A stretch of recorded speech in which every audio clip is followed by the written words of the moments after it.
What is going on, you champions? That's right, Saturday night. We are here to do it again. Tonight we have on another Jimna special. And my boys, my family. I love these guys. Give it up. Tonight we have on Skunk Bone. Say hello, boys.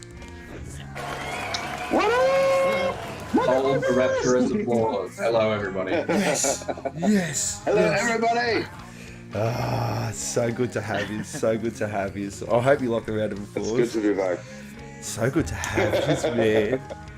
Dudes, Good to be back, man. happening? No, what's been happening with you? I mean, the album came out, and what's happening? Just been chilling, playing some shows, writing some new shit, you know, all that sort of stuff. Yeah. Getting over COVID. Yeah, new stuff's actually been Getting over COVID, yeah. I've had it, came down with it this week. But, you know, just been fighting through it. I'm on the mend now, which is good. Thankfully, I didn't get too severe. So, yeah, we're pushing through. Nice. Zachy getting boy? through. Good. Yeah, we actually played a couple of. Well, no, we played one new song at the backroom show, the sort of pre-Jimna show. We debuted a new song, Silhouette, and that was received really, really well by the audience. And yeah, I was really happy with the response for that one. It changed up the mood a bit as well. So that was sort of the highlight in between, I think, for me. What about you, Corey? Yeah, what's been going on, Corey? I mean, how has your I guess your diary to the world been received? Because I loved it, every single bit of it. So good. It's been hectic, actually. The diary doesn't stop. It just keeps, more stuff happens, and I got to write more stuff down. And I guess you'll Oh no. hear about it in the next album. Oh, good, good. More. I'm here. Am I alive? You are. You're alive. You're alive. Ah, yes. Ladsy's pumped for Jimna. Yeah. Very. No, very, very much so. We got to hang out with Karen, like Raph and I, as you got to see. We got to hang out with Karen and go and shoot a few interview stuff there, here and there. That was really cool. We hung out with the guys from like Trip Sitter and 3 Hour Flight and yeah, Mecca and stuff. Those guys are awesome. They're really cool to hang out with, and yeah, I'm psyched to get to see them up in there. Yeah. Yeah, well, we had Jack on Beer Buddy, and yeah, he's a cool cat, man. He's a cool dude, and he knows his shit. He's a super cool dude. He knows his shit as far as like those little back inserts into the industry goes. It's fucking pretty cool. Wow. Very knowledgeable dude. He's a groovy ass dude. I love his look. I love his look. 80s porn star. Yeah. Fuck yeah. Owns it hard, man. I've never seen pants so tight. He rocks it. Well, man, we're, like, you know, like, just love the party attitude, man. He don't give a fuck, and I love it, you know?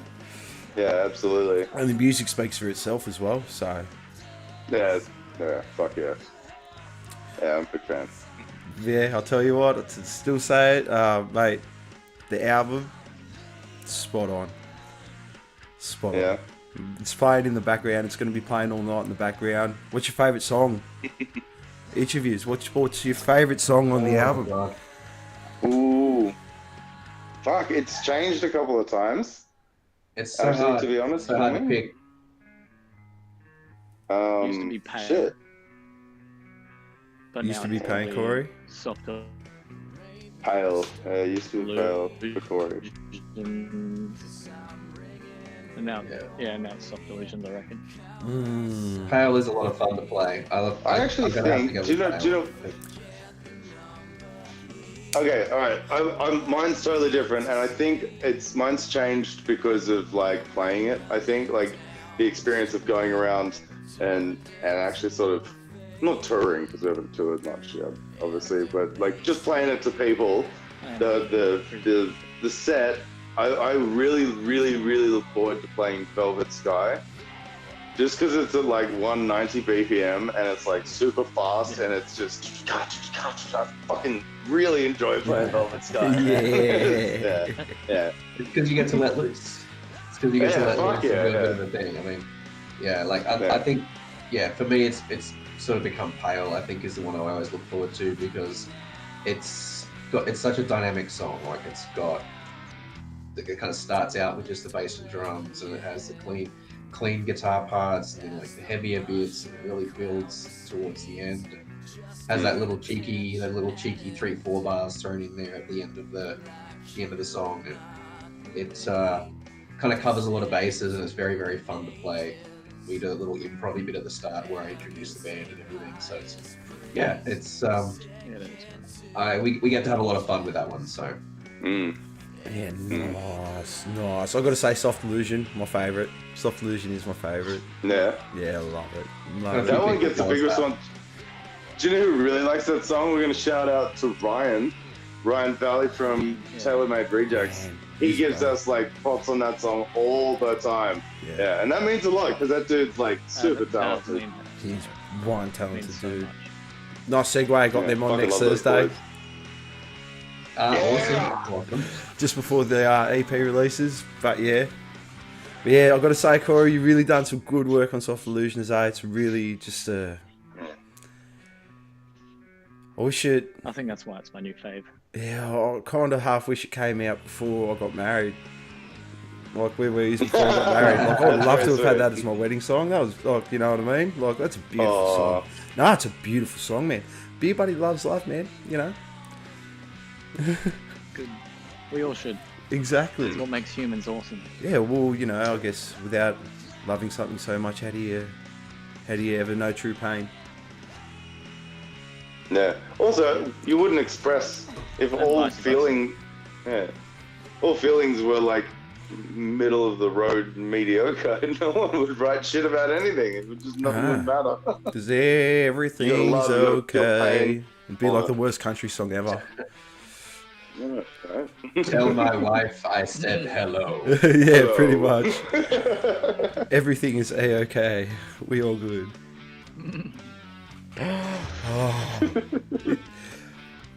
Any more videos coming out for the album?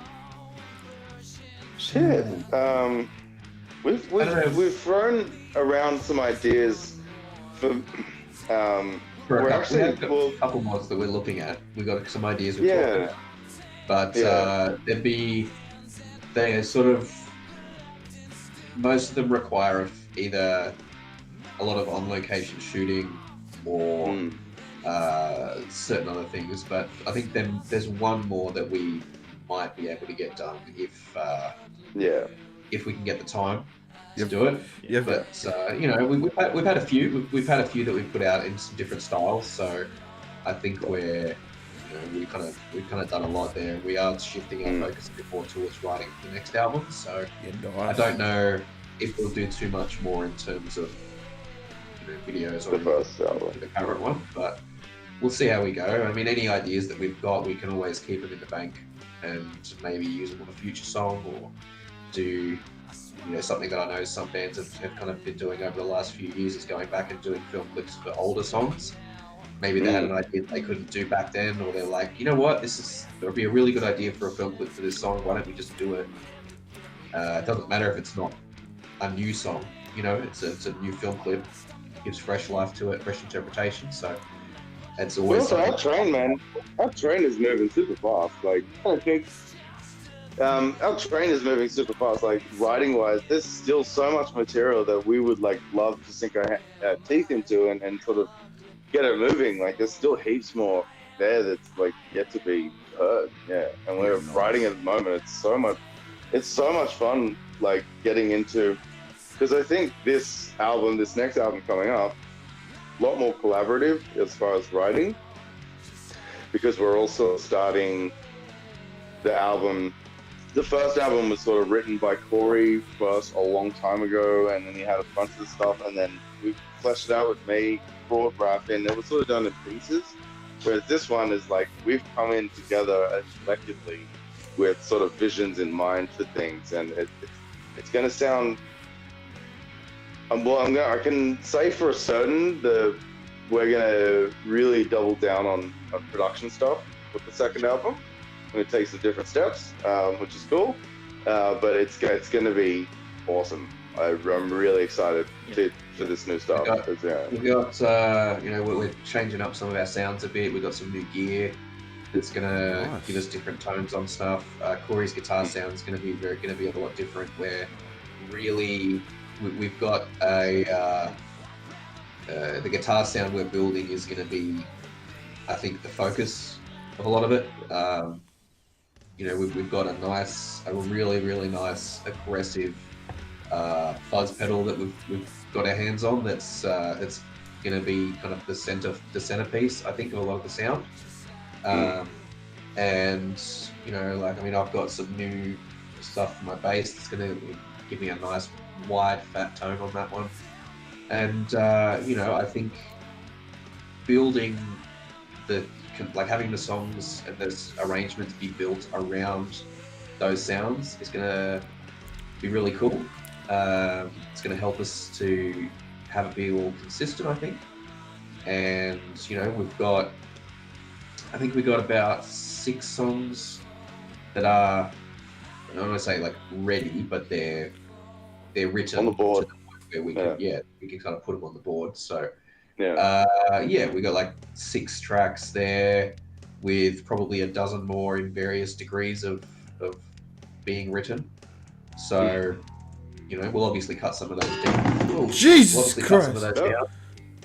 But I'm just my light fell down. Fuck it. We're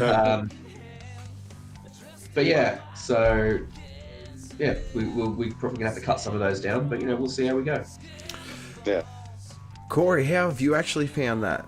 Like, because obviously this album was sort of very much you had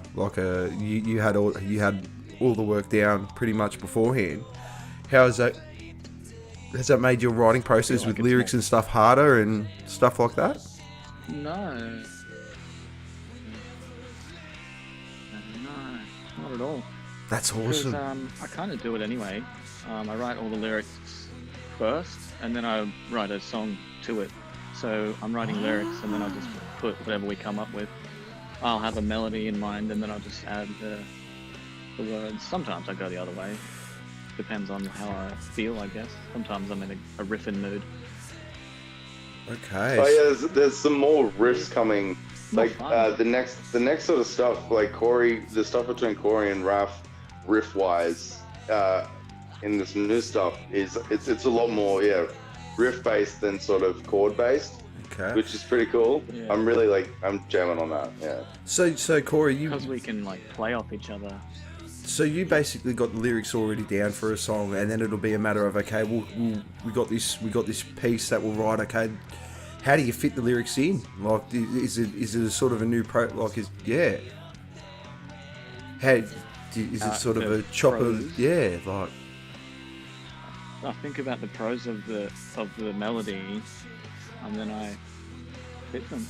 Oh. I don't know. Sometimes I might have to cut a couple of words out here and there. That's what I'm talking about. To make it fit, but... Okay, that's interesting. That's cool, man. This will create a whole new dynamic for the whole band now. This is really good. I mean, and we can now. I'm expecting. Sorry. No, continue. You're expecting what? No, I'm expecting the sound to the songs to more evolve. If I would say more not too departed from sort of the style that we were shooting for with the first one as well, but it's a little more evolved. Oh, I like it. And it'll sound different. It'll sound different. That's heaps good. And Corey, you said you were having a lot of fun with it, just having the new collaborations in there with the writing process now, well, we can play around with like the energy between the band members instead of me just playing a song and then putting some stuff on top. It's more like you can bounce the energy off each other, and it becomes like its own entity in a way. It becomes a thing of its own. Each song is special. Yeah, mad. I like it. Yeah. That's so good. It's so good to see that you guys are taking a new approach and evolving and just trying something different and just keeping it fresh. Because I don't really give a shit what anyone says. Like this album is just a master. Like, you know how a couple of people are like, oh, it's just a rehash on old stuff. But like we just sort of discussed before, that there's only so many notes on a guitar. There's only so many tunings that work on a guitar. So like if you really want to go down that path, like everything's been played at least once. So. And funny thing on that, we found out that the leading experts on grunge music are apparently old men from England. There you go. So we found out statistically a lot of those comments they come from elderly gentlemen from England. So thanks, fellas. So we just won't tour England anytime soon. It's fine. That's okay. We'll come to your town. That's cool. Didn't we get told that we weren't technically grunge? Oh yeah. I don't know. Somewhere I remember that. Yeah. Okay. We're a hard rock. I mean, I don't really consider us to be a grunge band as such. I've definitely consider we've got the inspiration there. I look at it as like, you know, I say we're grunge inspired 90s rock. You know, like grunge inspired rock. Yeah, fuck yeah, man. Yeah, Like, what's wrong with that? We combine elements from all these different things. Like you look at all the different sort of alternative rock stuff from the 90s, like not just grunge, but just the weird sort of sub-branching of rock that was happening then. And we also mix in elements of, you know, like almost sort of pop punk elements at times as well, like that late 90s, early 2000s kind of pop punk thing, as it's a bit that creeps in there too. It's, you know, and as we go forward with the writing for the new album, there's something we want to look at, is try and bring elements from a bit more old school punk in there as well, and just try and wrap it all up in a package that is, you know, it has clear inspiration from that, but also, you know, sounds a bit modern as well, like a modern variation on all that. As well as trying to stay sort of artistically unique.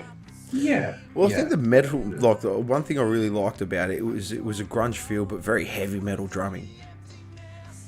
Do you know what I mean? There was like a lot. There were a lot of double kicks in there. Some of those rolls are pretty, like, you know, you get that little bit of a Slipknot feel to them with some of them rolls and stuff like that. But yeah, I'm trying to also incorporate some more of that into the newer stuff, and there's some more songs with some breakdowny bits that sort of add some flams and flares here and there with the doubles.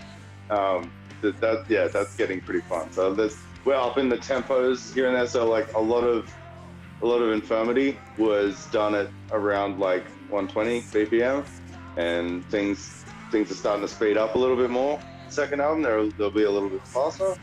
Nice. Here and there. We'll obviously like. It depends on the style of the song. Obviously, we're only sort of halfway through the written segment of it. But yeah, the pace is sort of picking up a little bit. And it's also like sort of a little reach in to the vault for Raph and I. We've got sort of a few songs that we've written as well from like other years ago, that sort of thing, that we're going to sort of pick up and reinvigorate. And try and launch it, release those songs under Skunk Bone and get Corey to sing them. Nice. Because they sort of didn't fit anywhere else in those sort of other things, and we had them here, or we wrote them ages ago and did them with someone else that didn't sort of work. Even Corey's got some tracks from older bands that we're launching out. Oh, Corey's gone. He'll be back. He'll be back. He'll be back. What we'll do, I'll send you I'll send you some sneaky little previews. We get Ooh, please send in the jam recordings. That'd be great. Yeah, I'll send you some stuff so you can hear and get an idea of what's going on. Just for your own personal enjoyment. Yeah, you always give us the best reactions, man. It's great. Yeah, Great. nice. Well, man, all I could do is be honest. All I could do is be honest. And I mean, like I said, that endoscopy, it was an earworm. Endoscopy was an earworm, and you know, I can't thank you guys enough for initially writing that song and putting me on this path. Because that's essentially So what we'll it is. move forward together, man. But yeah, it was Where hectic. did Corey go? I don't know. Maybe his phone died. He'll be back. He'll be back. So that's the thing with doing it live, you know. What can we expect to see? Are you going to be doing many covers at Jimna? Or are we just going to have to wait and see? Can we maybe get one or two? We got. I mean, you know, we got 45 minutes, so we don't want to stack it with a lot of covers. You know, we got. But we are doing a new cover that we haven't played before. We're going to be doing it as a tribute to it's a Foo Fighters song. In tribute, obviously, so the drummer that passed away, and Taylor Hawkins. Taylor yeah. Hawkins, yeah. So we're going to do that. And we're hoping we get a good crowd sing along going on there for that one. Yeah, you will. It's a popular one. Everyone. Yeah, people will know. It's not not an obscure one. Just got to make sure no one we're else also plays it on hoping- the same day. No, I don't give a fuck. We were talking about that. We were talking about it. We were talking about it with so many bands. We're like, oh, what if someone else plays it? And we're like, you know what? We don't care. Ah, good. We don't care. Good. Own it. It's literally if the band right before us plays it, I don't give a fuck. Like, you know, we want to do our tribute. We want to do our thing with it, and that's just what it's going to be. You know. Yeah. So that's the plan anyway. We're also planning to debut another new song of ours, which should be fun as well.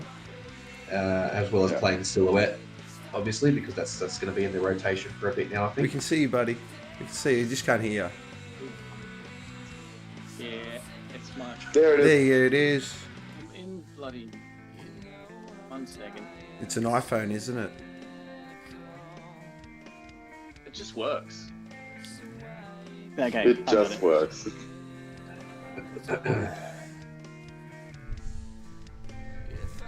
Can you hear me now? Can you hear me now? Can you hear me now?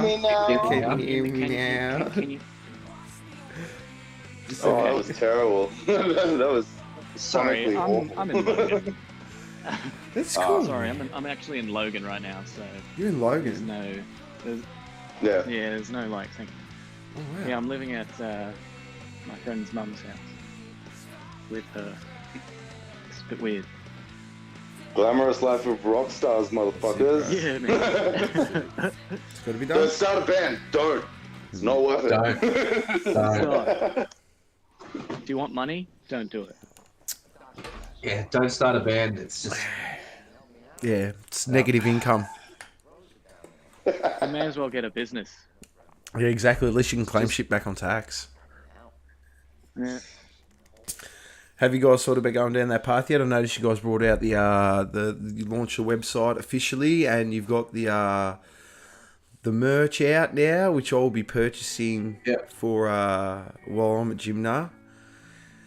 You got a beer cozy, so I'll be getting one of those. I love me beer cozy. You know me, I love me. You gotta get that keyring, man. That keyring's awesome. I've been drinking. I'm like, it's saved me a bunch of times now. Oh, I'll get it. I'll get it. I'll be going up there, pocket full of cash and an eye full of dreams. because we got the new merch. We got beanies. Get one of those. Keep your head warm. We got the beer coolers, the keyring, bottle opener, doobies, which is great. We still got some shirts there. Still got some CDs. So we're almost out of stickers. We're probably going to have to get some new stickers soon. Yeah. But we'll get some new designs happening. Not quite ready for new shirts just yet. I think we want to get through a few more of the ones we got. Oh, But, yeah, so 100%. if people want to see new designs, buy the ones we've got. Yeah, by the ones we got, and we'll put out some new ones. It's actually Let's funny fill you out the say ones that we've got. because Timmy's coming to Jimna. Randall? Yeah. Oh shit! Fuck Yeah. yeah, motherfucker! Yeah, and Jimmy Randall. so is Zabi. Holy shit! Yeah, man, he lives up there. So Right on! So yeah, the three of us are. Fuck yeah! Yeah, it's gonna be a big Jeez. weekend. It's gonna be good. That's fun. Yeah, shit. So yeah, Timmy said he's so keen to catch up with you lads. Yeah, fuck yeah, I haven't seen him in That'll ages. be good. Get lost in those blue eyes and he's all over again. He's baby, Oh, Timmy's all no over baby again. blues. You see his YouTube videos, mate. Fucking, Yeah. fucking Brad Pitt over here. Draw us in, Timmy. Yeah, no, that'd be awesome. It's a little bit nerve-wracking playing in front of Exist Within. No, God, man, we don't do that stuff Well, no more. do you remember when I came up and got to sing with you guys? Dude, that was This so life? that was so much fun. That was so sick. That was awesome. That was so sick. That was awesome. Well, Like we'll have to get you to jump up and sing a song with us, mate. if you guys do a cover, of Peaches, Ooh. Do another Presidents. if you guys, I'm so down for Presidents if songs. you, mate, if you and I've got enough beers in me, I'll do my version of Peaches. Oh shit. What's your version? It's all about beer. Beer Oh, it comes in a yes. can in a factory downtown. Man. And if I had I my think we little could way, actually, beer I drink it every day. It's perfect. Lying here It writes sitting in the itself, man. That's shade. Yeah. I could even, if I want to impress Yeah. the sponsors, I could even throw Coopers in there or Young Henrys. Hey. Yeah.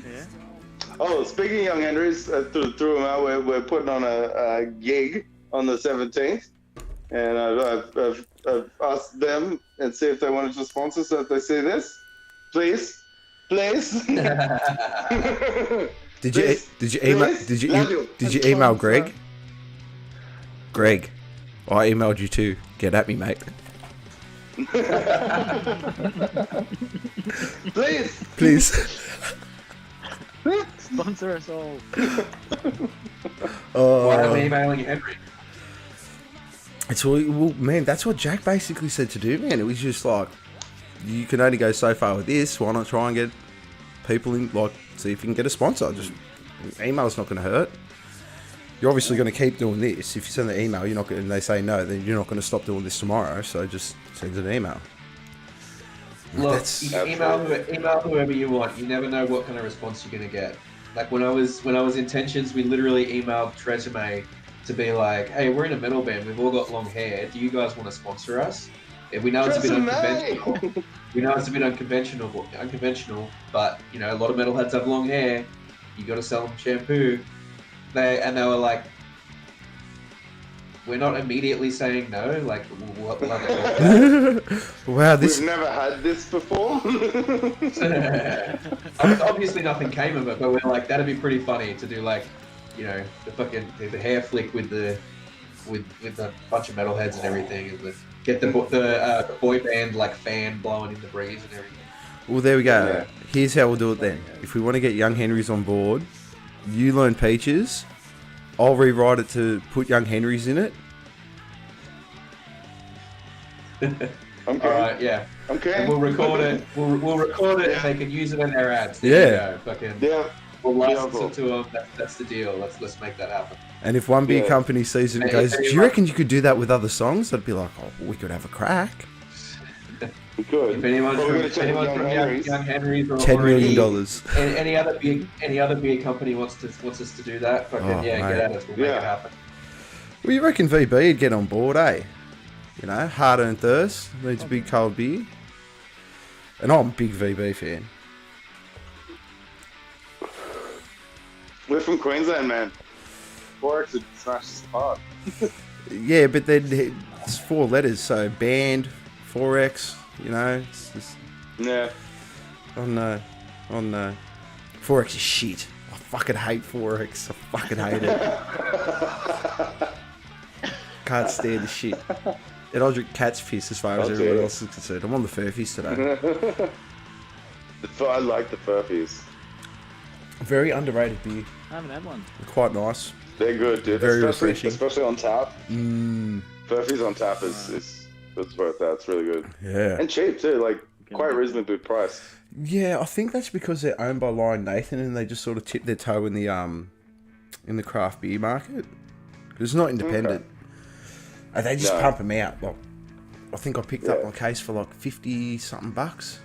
It was under 60, so I was like, "Oh, it's a good deal. I like a good deal on beer." Yeah. Soft Illusions playing in the background now. I love this song.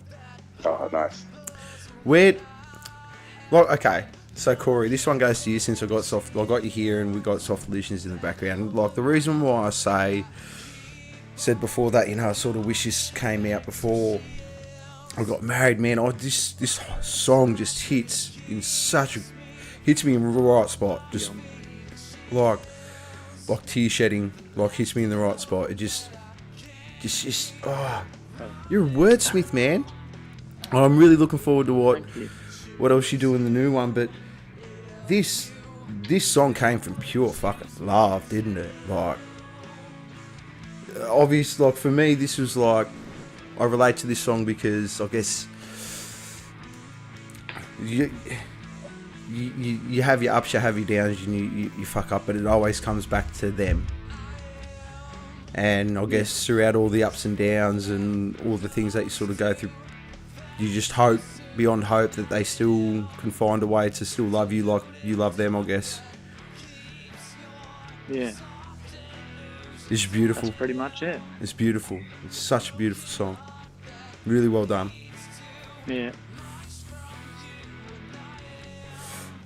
Simplicity. He's definitely got away with words, does our Corey? But just the whole thing, I mean, when you listen to the album, and one thing I wish you could do on Spotify when you release the album is get rid of the shuffle button like Adele did and not pay $10 million. Because you have to listen to that album in the order. Like, it's a real story. It's a real story.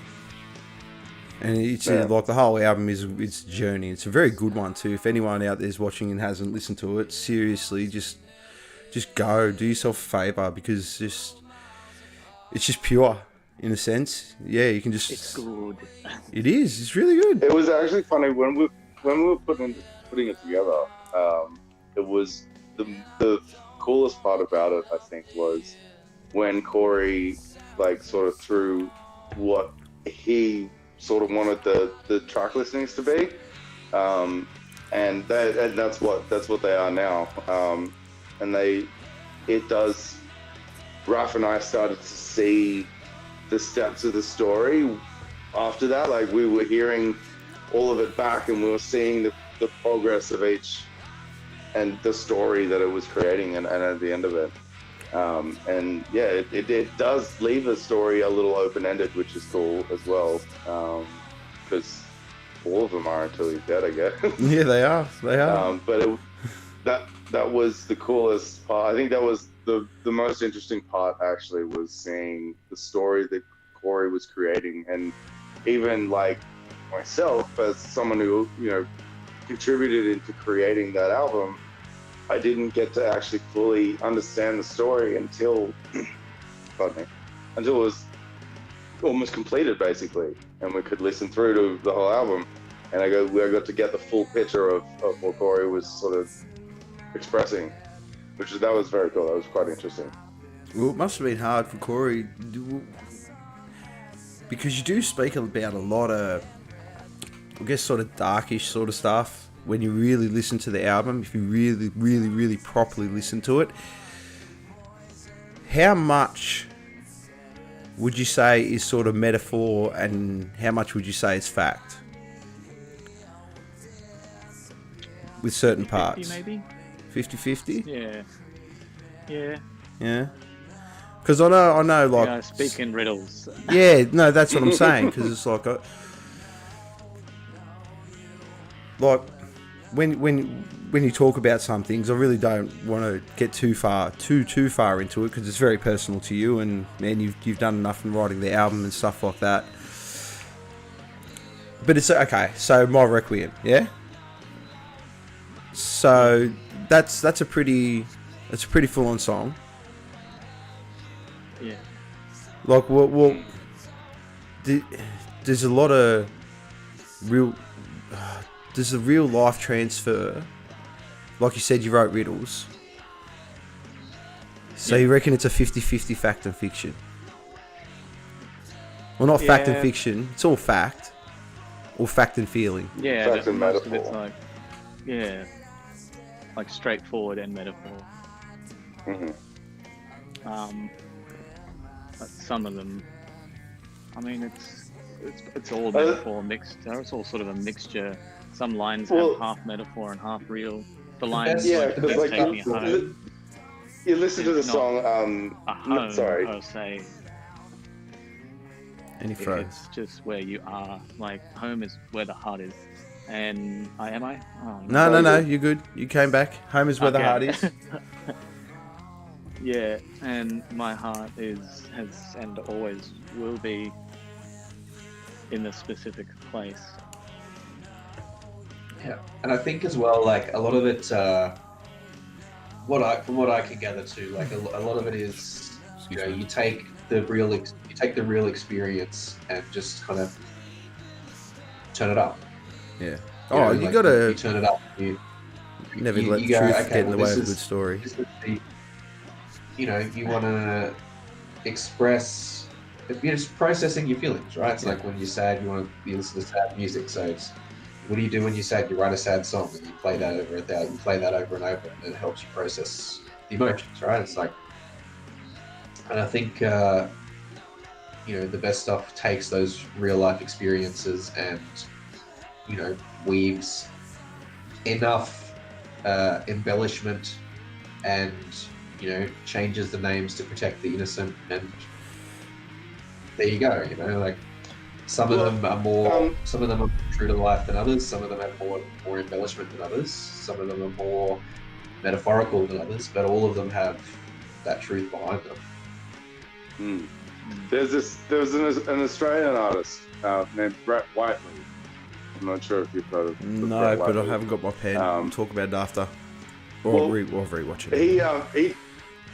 He designed the the burnt matchstick and the whole matchstick outside of the New South Wales Art Gallery. That was him. He had a theory to art. Like one of his quotes is like, art is like you take reality and you sort of distort it by 20%. Oh. And that's what he used to do, like distort reality by 20%, and that was his sort of artistic philosophy, I guess. And it's pretty applicable when you really think about it. You take reality, and because you're expressing it through your own eyes and the heart and soul, it's going to be distorted at least 20%. Yeah, well, perception is everything. I guess that goes off his mindset of everyone will see the world different by 20%. Yeah, that's really good. I like that. That's a good philosophy. No. Why does he see the world different than me? It's just a 20% difference that he just sees different than me. Yeah. Wow.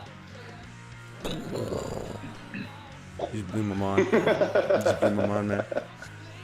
But also, I was also thinking about this when you were saying that like there's in the songs in the album between the metaphors and sort of on the nose stuff, because like if you take a song like Soft Illusions, which is pretty on the nose, it's pretty, like, a lot of those lyrics are quite brave to actually sing out into a public audience when you really think about it. It's a very soul-bearing sort of song, and nice. So is No Title. No Title is very on the nose. Like, No Title it literally fucking talks about the drugs not working, basically. Like, names the fucking drugs. Like, it's very, very on the nose. But then there's other songs, so it's like Her, right? And The Flower, and things like that. And they're hyper metaphorical, and they're almost just story based. And Corey, if you've noticed, is quite good at answering without telling you much. Yeah, well, no, I like So, it. yeah. There's always got to be a degree. There's always got to be a degree of mystery with your lyrics and stuff like that. Yeah. You know, because at the end of the day, the 20% thing, what you present out there, they may enjoy it, but they're going to take 20% of a different sort of. It'll be 20% different on their thought process on it to the way. Yeah, on I their guess you'd be- interpretation. Yeah, Absolutely. yeah. I want it to be open to that interpretation. Well, I think music has to be, and that's when powerful music grabs a lot of people. It is because you don't catch one feeling, you catch all the feelings. You get all them feels. Yeah. But they're also your own, if that makes sense. It's like the difference between like Someone there's some drawing music a that- 6 or a 9 on the floor, and then two people coming and walking up to it opposite ends of it and seeing it later and going, "That's a 6 and that's a 9," and you will never know. Well, there's that. Also, I was mostly going to say like there's music out there that sort of pushes some sort of agenda, and everyone's obviously got their thoughts and feelings on stuff. But like sometimes it's like trying to ram stuff down there, like their philosophies down your throat, and it's not very open to interpretation. And that's not, in my opinion, I don't see that as great art. If that makes sense, it's got to have that room for everyone to sort of see it their own way. Otherwise, it's not good. No, because if you like it, then you should have put a ring on It it. could be okay. Well, it could look nice, sure. Like, it could look nice, it could sound nice, frequency-wise and stuff like that as art. But like, if it's not open for like the listeners or the audience's interpretation, then it's kind of not very good. Yeah, no, it's just empty space. It just doesn't make Yeah. people think. It's boring. I'll get exactly what you're saying. Yeah. Exactly what you're Yeah. saying. What time are you guys playing at Jimna? Where did Ralph go? He'll be back. 2:15. 2:15 on Sunday. Yeah, man. 2:15. Is it 2:15? Yeah. Awesome. Nice. Yeah. Nice. The lineups have changed here and there, obviously, because like Yeah, bands. 26 bands, and Karen's trying to hurt a bunch of fucking cats. Really, Yeah. like Yeah. that job can't be easy, man. Like, and you've been in a band, trying to organize a band meeting or a fucking rehearsal is trying to hurt cats. It's Yeah, it is. It is. It is. It is. But at least you guys have got your shit down. At least you guys know what you're doing. That's the main thing. Yes. I mean, I Well, actually. and also like No, go. sorry, like upon saying that, like a lot of the bands that we've met along the way, like who are going to join us at Jimna, man, they've got their shit together in a big way, man. There's a lot of dudes, a lot of people, not just dudes, them, theys, ladies, gents. It's in the Queensland rock scene, like punk rock and like sort of indie scene. They rule. It's fucking off the chain over here. Like, it really is. Like, I've been in the Sydney been in the sort Sydney of metal scene, vibe 100%. and like love those guys to pieces, man. Like, absolutely. But it's a little bit of a different vibe over here. But these guys fucking rule. Like, they're really doing some weird new shit. That like. Look at Calidad. You spoke to him, like Calidad, fucking bro. We get to play with them on 2 different festivals, and I am so stoked. I'm so stoked, man. They rule, yeah. But like bands like that, I'm gonna mention them again. Tailor-Made Rejects, man. They're just my fucking boys. They brought the '80s back with a vengeance. In the Fuck. best way. I love You know it. what? Yeah, in the best way. I'm like, What I spoke to one of the best Sorry, is yeah. like, oh, we like the 80s stuff, but we didn't want to make it sound the same, so we just down-tuned everything. Like, that's the best Motherfuckers playing fucking drop C. idea. So they Yeah. didn't tell me the tune. I'm just like, that is the smartest fucking idea I've ever heard in my life. it is. Yeah. Like, how do you revive old stuff? You just get... They did it. And again, and drop C is the ultimate tuning. You get the best parts of the low end without losing clarity. It's, yeah. I'll always swear by drop C tuning. Acid Nymph was drop C. Boys, we're gonna write some shit in drop C. Do you just guys- one that fucking just slaps nasty. Do you muck around a lot with tunings, Corey? Like, are you that... I used to a lot more. I used to have an open D tuning that I played with. I might use it again. I got a couple of songs that could chuck in. Nice. Could even make it an open I'd C. be keen to hear those. Yeah. Open sea, hey. I love it. Yeah, but just remember, mate. Just remember, Zach. Whatever tunings we use, you don't have to bring an extra drum kit. We gotta, No, but we gotta fuck around. this bring one's extra guitars louder. and shit. Nah. This one's louder. You don't have to do that. I can take a jazz kit and make it loud. Yeah, when you play it like you do, smack the shit out of it. Just powder my hands. Like it owes you money. Pa. Oh, it's so good to see you guys are doing well. The album's been really well You too. received, man. It's just awesome stuff. I'm looking forward to a very, very, very high energy set at Jimna. Oh yeah. Could be a good yeah. one. Multiple It'll be high good. energy sets. Yeah, Oh yeah, dude, everyone on the lineup, man. yeah. It's Everyone. gonna be a hectic 2 days. It's gonna be like something I've never experienced before. Like I've done Splendor, but No. there were so many of us, and there was no way we were going to be camping. So we ended up getting a house somewhere not too far away where you could catch the bus back, and we did that. And That's that a good idea. That was pretty cool. But I'm looking forward to doing the camping stuff and getting some sneaky footage around the back and with all the bands at night. And Little tip, actually, I ran in when I was looking after camping stuff at it was a BC episode. I ran into a bloke who went last year. He had a fucking hell of a time, he had a great time. He's like, make sure that you bring camping out there, make sure to bring some breakfast food and something to cook it on as well. Because like sort of the people running the food trucks, sort of they open and close. So they run like a business. So, and yeah, especially if you're drinking, that sort of thing, you're partying, make sure you got sort of some food there on the side to snags, to bacon and rolls. Food and water. Snags, bacon Yeah, rolls, that and type of shit, some yeah. Marty sauce, and we'll be right. All right, I'll send the boys a list. Yeah, that type of shit. Just in case you get sort of snacky, you get the sort of drunk hungries, that sort of thing. Like in the off times that I'll probably get a bit more than the drunk hungries. Let's be honest. Yeah. So I'm like, that's a great It's an all tip. ages event. It's an all ages event. You know, Well, you know, gotta behave. once That's we're Buttercup. once we're around all the bands, and you know, I'm really interested to meet everyone I've had on so far. Like Jack, and I had Ari on Wednesday night, and then Karen jumped on. Yeah. Oh, awesome. Yeah, so Karen was on for That's like wicked. like good chunk of it. Going Yeah, for 2 okay, hours. I gotta go back and watch that one. Yeah, but yeah, she's just talking about the logistical side of things, and I'm just like, It's hectic. It's so hectic.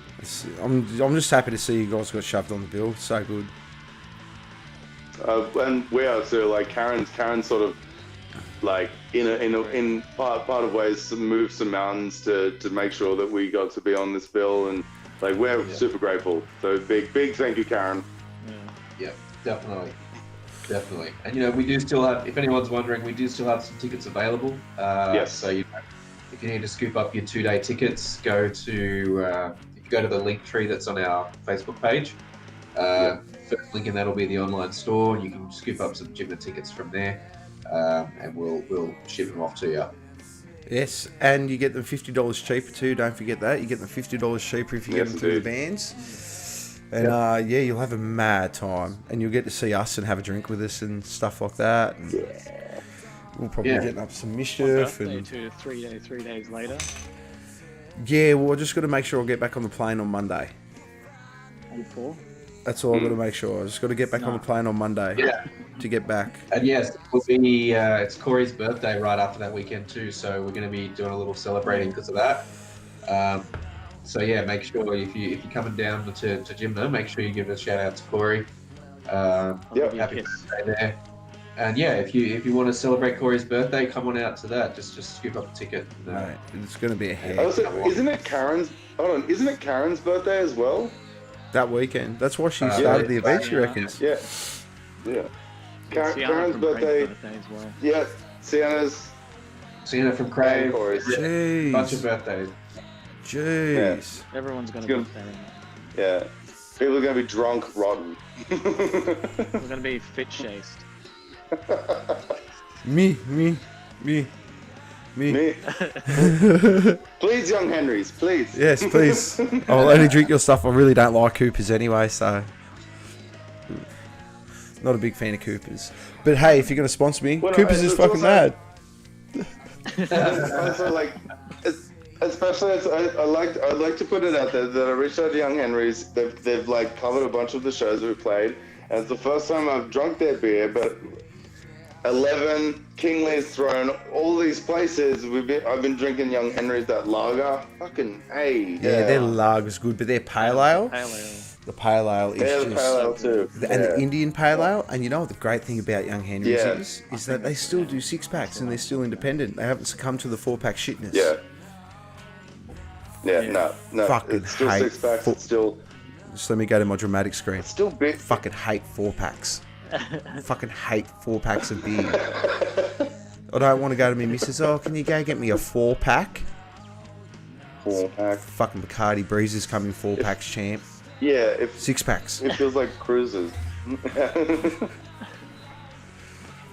Sorry, that was my rant. Yes. I just saw another brand that I like go to 4-pack, and I'm just like, I'm not getting your beer anymore. No, we're not doing it.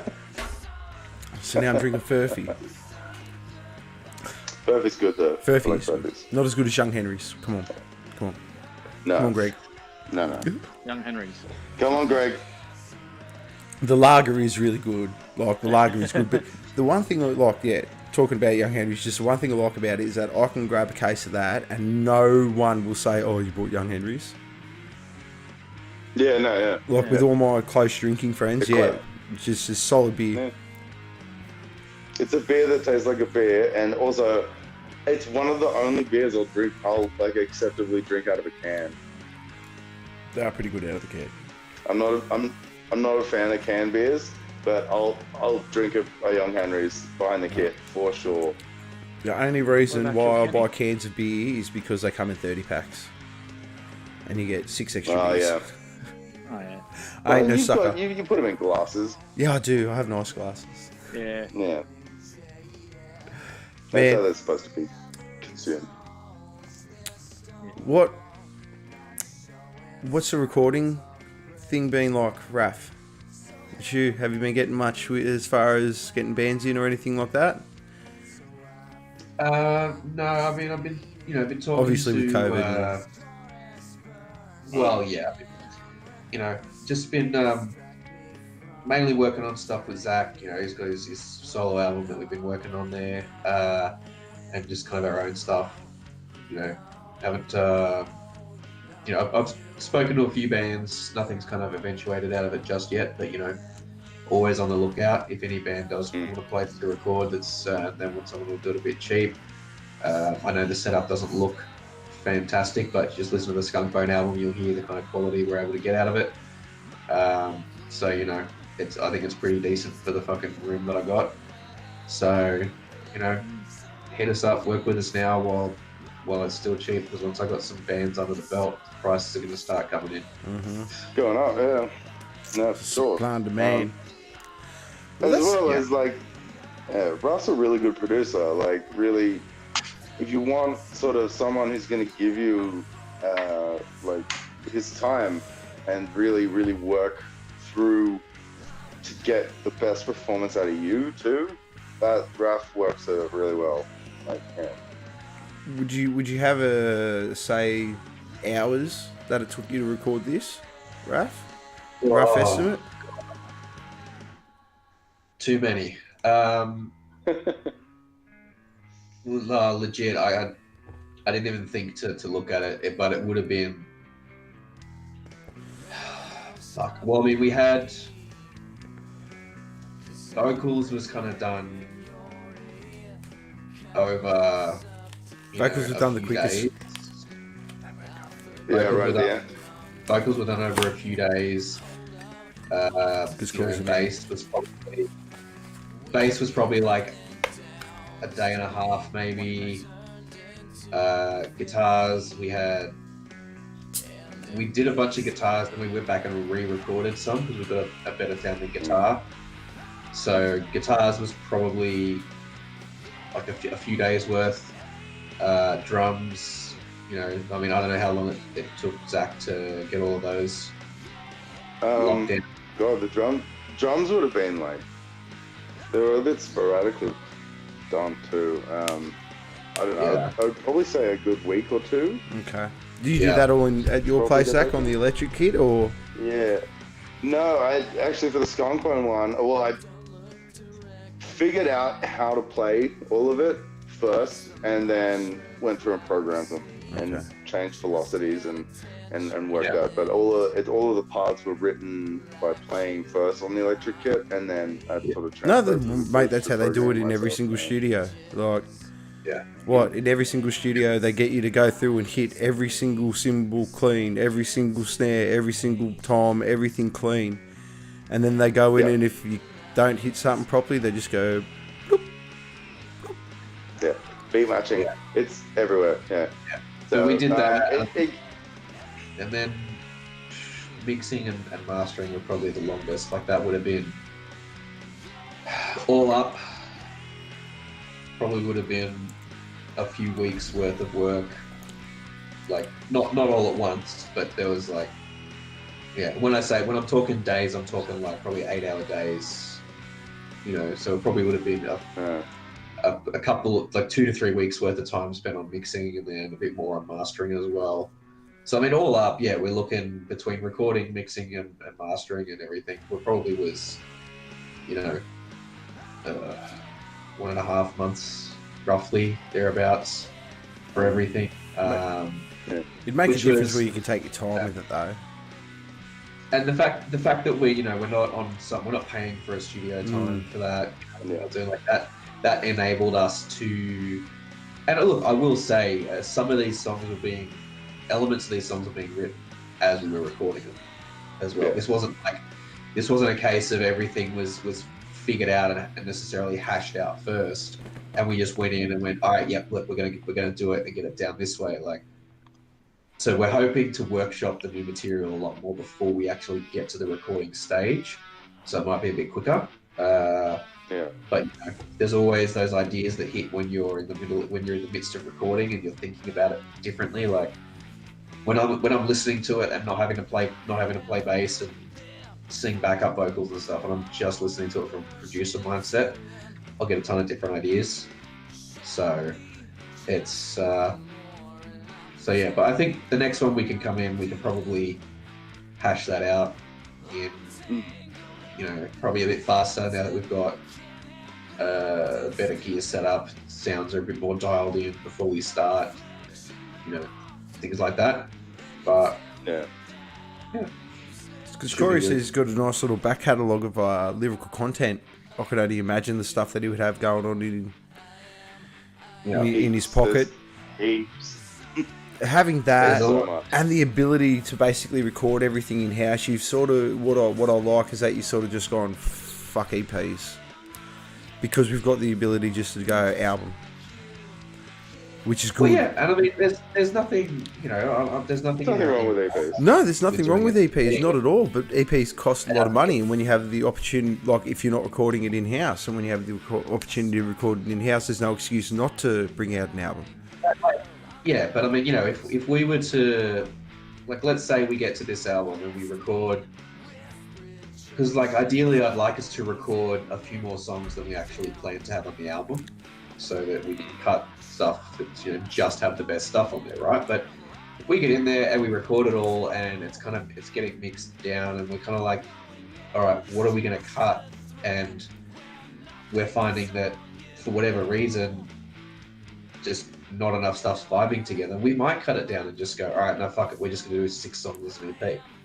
It's possible. You know, it's whatever serves the music and serves that better. And, you know, sometimes EPs are quicker. Some bands just come out there and just release singles these days because that's how the market supports. Like, well, that was going to be my next question. Have you actually thought about just going the whole pleasing the Spotify gods and just releasing one track? Just release one track, as opposed to doing it as a I guess a theme, like a whole album where you got like we sort of present 6 or like LP or EP 4, 6 or 12 songs or however you're going to do it. Has there ever been that thought of sort of just going down that appeasing the Spotify gods and just going bang, there's one, bang, there's one, bang, there's one, bang, there's one, and they just hammer them out like that? I don't see. Here's the thing, right? Like and this is probably just a factor of the way I grew up listening to music, but I like collections of songs. Yeah. And I like, if I've got a collection of songs, I want them to sound consistent, right? Like, you couldn't have, like, if you were to take, like, the Black Album, right? And I'm not comparing this to Metallica like that. No, it's just, yeah. You were to take the Black Album, but instead of, and the songs, like, the notes they're playing are the same, but production-wise, every song sounded like a different album. It doesn't work. It doesn't work. I think, you know, obviously over time the reason for music to be done certain ways has changed. You know, originally you had a single, and because you didn't want to waste a single by pressing on one side, you had a B-side. And so the B-side was usually, you know, a filler essentially in a lot of ways, or it'd be a cover that you'd thrash together or whatever. You'd have an album, or like an EP, and you're like, okay, well, we need 6 songs, we'll do 3 each side. We'll try and just come up with 6 really, really good songs. Okay, cool. Well, we want to put it, they want us to release an LP, so we need more songs. All right, we'll throw some of the ones that are not quite so great in there. You know, like we still think they're good, but they're ones that, you know, they've got more of a filler vibe to them, right? Then want the hits. Yeah. You don't need to do that these days, but at the same time, the methodology for releasing different ways is going to be different for everybody.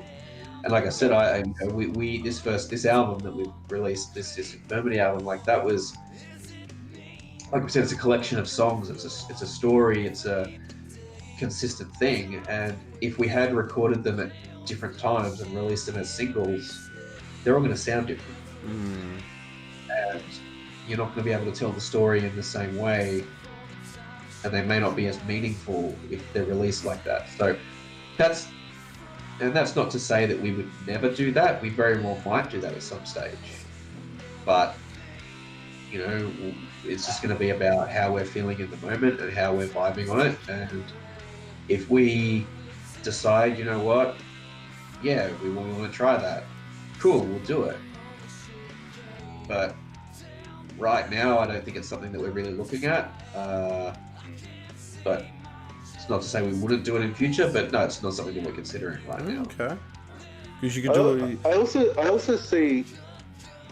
also see releasing albums and sort of collections of songs as, like, as a fan of a band or something like that, I want to sort of get as much of a window into that band's expression and what they've got. I want to find their, like, older albums to see, like, and you want to sort of, if you want to start getting into, like, becoming a fan of a particular band, you want to sort of go dig in and see, like, their different eras and what they were like in this era and that sort of thing. So it kind of gives you, like, we're humans, we like to categorize things naturally, right? So that helps you do that with your favorite band, sort of thing. And then when the shitty album, there's that, as well as, like, sometimes bands get to, like, when you release an album, you get all of these, like, bonus ones, like demo stuff, and you get to hear what they sound like in the jam room before the song was recorded, all that kind of stuff. And, like, if you're a real fan of a band, you want that stuff. You, like, did you hear that? They, like, there was this little record that came with the Undertow DVD from Tool, and it had, like a different version of Push It, their song Push It. It had, like, a cover that they did of Led Zeppelin's No Quarter and stuff. It's like a little 6-track EP, but it's like a deep dig on Tool. Like, you can find these little rare tracks that they did, and I love that shit. Like, I thought it was awesome to have that stuff, and it gives you a little bit more of a deep dive on the band themselves. And, like, if people wanted to be a fan of us, I'm like, I would love to try and give them as much as possible to like. Yeah, well, man, that's half the reason why I do this is to sort. It's like a moment, I guess, a time capsule Yeah, that sort of just sits there, and if anyone wants to look back on it later on, or and just go, hey, what were these guys like? Because that's the difference between bands, I guess. You know what I mean? It's like you said there, you know, like Tool bringing out the record with the, and I've got a record with the DVD box set or whatever that they brought out, and then I got one from Rammstein that a friend brought me from Germany. Yeah. And it's a full set thing, but when you fold it folds out into a cross. Yeah. Like stuff like that, do you know what I mean? And I get it, man. I used to be like that. I used to have all the Korn DVDs. Like I saw, like one of my favourite ones was Deftones' White Pony. They brought out a DVD for that. They brought it, and they showed you like how they wrote it in Hawaii and all that cool shit. And they were kicking it near volcanoes, and they were just coked off the head all the time. And I think Cheese shot himself during that. Oh Jesus! But he just shot himself in the shoulder. He was just coked off his head and was just like, I'm invincible, bang. But what an actually, animal. on that, we actually did. There's a little thing that we're putting together, and I'm pretty sure Jimna and Moondole, we're going to look at using that to sign it off, and then from that have a look at releasing it. But we did. There is actually some footage and some sort of run through documentary stuff about the first album. We got a lot of footage of us actually recording in Raf Studio, the first Skunk Burn album. So there's a sort of a doco thing coming out with some interviews and stuff that we're producing, and it'll come out soon, I'm pretty sure, after Jimna, very much so. It's good, man. Yeah, it's good. Looking to do a cap on sort of the first year of Skunk Burn and the process of recording and releasing this first album, seeing you know how that's gone, and It's a great idea. probably just be out on YouTube, but you know that'll be there eventually. That is what I was just about to say, though. I think it's gone from, okay, you could, because it's expensive now to get all that cool shit made and the artwork done, and then get, you know, the cardboard cutouts and, you know, like all stuff like that. But now you've got this opportunity where you could do it on YouTube. And then if you pick up enough of a fan base and you have it all recorded properly, you can do that. Yeah. Do you know what I mean? It's not like before where you had to hold all these tapes and tapes and tapes, and it's just like on a little USB stick, and you got like a year's worth of stuff on a USB stick that's not hard to keep no more. Yeah. And it's a good way to keep people interested and stay relevant, especially now, because that's what bands need to do. Fuck, man. Crave made a movie. I love it. I love Red Flag. It's great. And it's good that they put it, and they did that exact same thing. They put it out on YouTube. They've left it up on YouTube. I mean, probably, if it was me, I probably would have just put it up for like a week and then taken it off and then just gone, nah, I'm not putting it back up until all the DVDs are sold. Yeah, and then put it back up. Yeah. And then put it back up. But, you know, like, yeah, but they left it up there for everyone to see, which was good. And I want to have them back on before Jimna, because I love their little skit they did to introduce Lachlan. Yeah. The signature series thing, cool. that was so funny, man. That cracked my shit. Like, I was fucking rolling on the floor laughing at that shit. That was too funny. He's a cool dude too. I got speaking to him because Crave were there doing some promo interviews with us as well at Currents, and Lockie's really great, really cool dude. He's up and coming, but I'm pretty sure he's gonna smash it away at Jimna. He's gonna crack it. It's gonna be good. I'm looking forward to seeing everyone. PhD. Yeah, man. They sold me on their show. Like, yeah. They're like, this is what I mean, though, man. Like every time I talk to my people from Sydney, every single time I'm like, you guys need to be fucking paying attention to what's going on up here, because there's so many bands that right now, like just looking at the Jimna lineup, there's like 26 bands on it. I can guarantee you at least 5 of those bands are probably going to become no names in Australian rock. Oh, yeah. I can guarantee it. At least 5 of those bands have become known, and all of them, 6 pretty if you much count all you of them. guys. You're one of them. We're too old. We're too old to make that. No, that's what'll happen. Nah, yeah. That's what'll happen. You'll be like, Look at- oh man, I'm getting too old for this, and they'll go, here's a contract. And that's not to say that the other bands don't deserve that status. Like, they all do. I just know that odds wise, it's not, not everyone gets to get to that level. But every band that's on Jimna is that talented that they deserve to reach that status, and there will be some of them that will. I can guarantee it. It's the degree of talent that what I have experienced and that I've seen since we've started playing up here has been just mind-boggling. It's speaking to everyone, because what has been crazy to me is that I'm used to talking to metalheads. You know what I mean? Like, I did a couple of podcasts where I was, like talking to Ghost Complex and that one. Like, those guys are cool dudes, man. They do some really good music, and we talk for ages. And I get metalheads, but it's been so refreshing talking to like musicians that are just different to what I'm used to, because there's such an insight, I guess, into it's been an insight into what music is, and it's been so nice seeing other people's thoughts on it. And the one constant thing I can actually say is that it doesn't matter who I talk to or what they listen to. If they're a good musician, they don't, when you ask them certain questions, especially like what they listen to in their spare time, it's never typical to what they're playing, or it's very vast. No. It's a very vast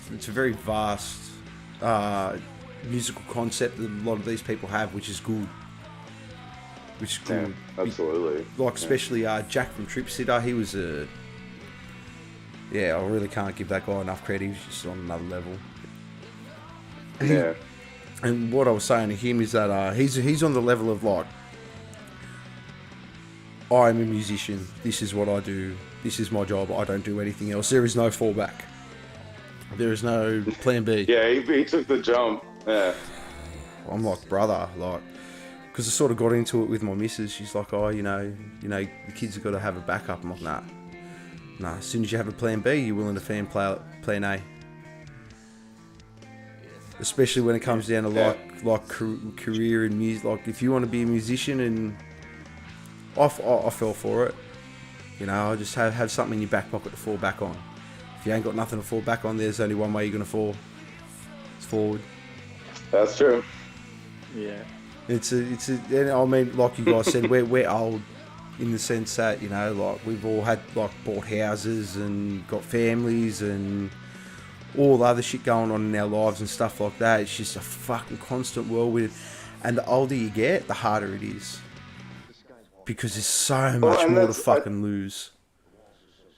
But I also think, like, that's where you, especially like sort of around the ages that we are, you start to consider priorities of things. So like, I'm forever grateful that I still get to jam out with these guys, and really, like, at the end of the day, like, we're gonna make music the way, and like, yeah, okay, so the Spotify algorithm might preference single release, but like the way that we like doing it is collections of songs, and we're not deluded in thinking that we're going to be like super famous anytime soon. But this is just speaking for me, I'm super grateful that I get to play with these guys, and I get to still make music, and I do get to have a family and stuff like that. It's more like balance. And I stopped a very long time ago. I stopped thinking about what I didn't have and started thinking about what I do actually get to do, and it's changes shit up in a big way, man. I actually get to still play music with some of my fucking favorite people on the planet. It's awesome. Yeah. That's true. That's humbling and grateful all at the same time.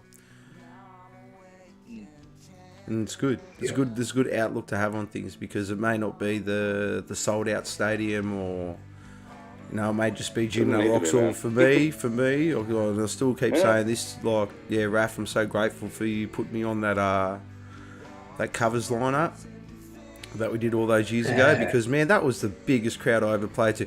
Die Happy, bro. That was so sick. Die Happy, bro. That was a lot of fun. It was a lot of fun. I'll have to come on and and we'll talk about it. I'll dig out some footage. Ooh, that'd be great. good. You know what? You know what we should do? We should get the old heads back on from the Sydney scene. Get a couple of the old heads back on from the Sydney scene. Some road stories, man. There's a bunch of people you got to talk to. You should talk to James from Nouveau. I hit Barnesy up. James from Nouveau. I have to wait for his management to get in contact with me. Come on, James. Okay. You're homie, bro. We're homies, also, man. Hit up Dr. Jake Finlay from Gasoline, man. Bleeding Gasoline. He's got some new shit kicking. I know. He sneaky sent me it, and I want to get his. I want to talk about his chili sauce business too. Yeah. Have you seen the names of the sauces? They're the best. Oh man, they're the best names ever. Love the theme, the pirate theme. Yeah, own it, man. Awesome. It's just Jason all over. Get some older bands on that were bigger, that were more doing stuff back in the day, and do road stories and stuff, and reminisce about that shit. You know, that's a good fucking. If you don't do that, I might just fucking start a YouTube channel. Well, maybe you and Buzz can come on and give me the old tension stories. Yeah, man. We'll fucking. I'll get Kaz on. I'll get Kaz on. You reckon Kaz would do it? Kaz would do it. I think you do it. Let me talk to him. I'll run it. I'll see if I can make it happen. Do it. Come on, Kazzy. Do it. We'll do it, and we'll work a date out. Because I want to have Buzz on. Buzz looks amazing lately. He does. He's done so well for himself. Real well. So proud of that guy. So proud of him. Love you, Buzz. Mwah. Yeah. Oh, I have to send him this. Oh, it's nice always talking to you guys because it always ends up being like this nice little reminiscent thing. Throwback. Oh, man. Like I said, you know, for anyone that's jumping in now, it's just like these guys were the reason why I started doing, I guess, shit talking to bands on podcasts and stuff like that. And yeah, it was the best thing ever. It was like their release, and I had the computer at the same time, and it just all just went, went fucking nuts. Both together. And well, no, it was actually, we released Endoscopy, and you got so excited about it, you just had to talk about it. Yeah, I did. The channel wasn't even a music thing at all. No, because, man, it was so, like I said, Raph put up, knew, something coming. I'm like, it's either going to be the rap stuff or the metal stuff. I'm like, oh, what's going on here? And then, Endoscopy came out. And you released it with the video straight away, didn't you? Yeah. Yep. The video was top notch. I love the vibe of the video. Fit everything perfectly. It was just beautifully done. And I listened to the song, and I got up the next day, and I was sitting around at work, and I was listening to something else, and all I kept having in my head was Endoscopy. I'm like, no, I've got to listen to this fucking song again. And then I'll never forget, I was sitting on my forklift at work. It was a Friday afternoon. It was Friday morning. And it hit me. The idea hit me. I'm going to have these fucking guys on. Like I know them. It's going to be a mad chat. It'll be heaps good. It worked out, man. It was a great idea. It did. But yeah. When you know how we were talking about... you guys wanted to bring out our whole albums and stuff like that. Would there be the consideration, you know how we were talking about sort of, we don't know if that track will make it onto the album, but it's still a good song. Would you guys sort of do them as like, okay, let's just throw that one on Spotify. Maybe let's just throw that one. Maybe it might not make the album, but because my whole thing is, because there was some rapper that just came. I think it was a little someone. It was a little someone. I don't know if it was a little Zan or little Nas or little. I don't know, Little Dicky. I don't know. It wasn't Little Dicky. I love Little Dicky. But all these tracks he brought out, 2 minutes 20 seconds. That was it. Okay. And he did bring out, like, to be fair, he brought out like 12, 13 tracks or something. But it was purely like shit, alright, I'm popular enough where people are going to listen to the album. I need to bring something out here to That's what it felt like. Like a whole song doesn't feel like 2 minutes. 20 seconds to me. Like the last song I heard that was 2 minutes 20 seconds was that Gucci Gang song by there was another little guy. I can't remember. Like, yeah, you know what I mean? I think that was. Oh no, that's it wasn't that Tekashi 69. Nah, dude? Tekashi 69 didn't do No. Gucci Gang. I can't remember who. I'm gonna look it up. No, It'll come up straight away on Yeah. YouTube. I mean, we terrible might, song. we might do something like that, but I think any songs that don't necessarily make the cut for one album, Little Pump. you know, we'll keep them on hand, keep them in the bank. They might become useful for a later album. Mm. They might, we might go, okay, we want to do like a special edition or something. So Yeah. we'll put some extra tracks on there that are only on the special edition, or something that I have seen some people do, some bands do that like to do full albums is push, like if you streaming, you can get the album, so you can get like 10, 13 tracks, whatever. But if you buy the physical copy of the album, or you buy the whole album on like on like iTunes store, or whatever, where you're not streaming it, you're actually buying a digital copy of it. You buy the full album, you get the extra tracks, as a thing on there, as part of that sort of deal. That's a good idea. That's something That's we a have good idea. considered as well. Having certain tracks you can only get if you actually buy the album, so they're not available on streaming.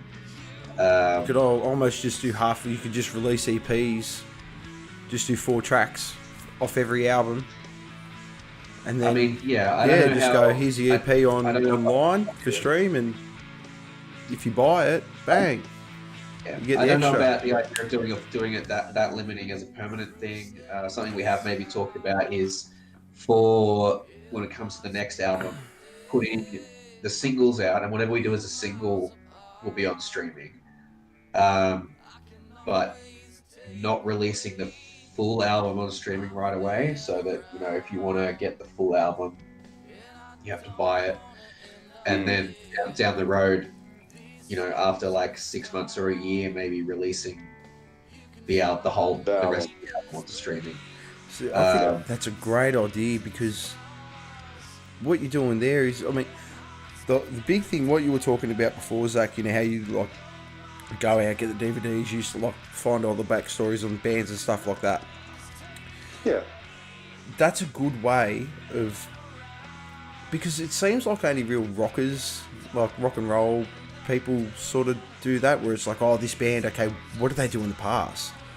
Like these guys, it's like, because it's always this age-old story. It's like, you see this band and you go, how long have these guys been out for? And they're like, oh, they've been going for like 15 years. And they're like, where have they fucking been all my life? Yeah. I have to find everything they've ever done.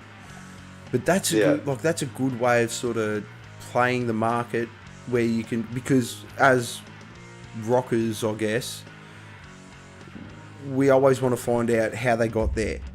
It's never just like, oh, mad, they're famous. Do you know what I mean? There's always like that back catalogue. It's like, how bad were they when they actually started? Like, were they ever bad? Like, is this their work?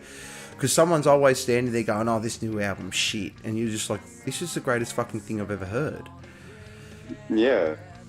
In comparison to what is it shit? You Exactly, know what I mean? exactly. You want to find out, And that's a really good way. I think that's a good market. We've got a nice little marketing ploy to sort of, especially for bands, because when like bands write whole fucking albums, you sit there and you nut down fucking 12 tracks and put it on an album. That's a really good way of fucking keeping the physical copy scene alive by distributing. Okay, here's a taste of what's on stream.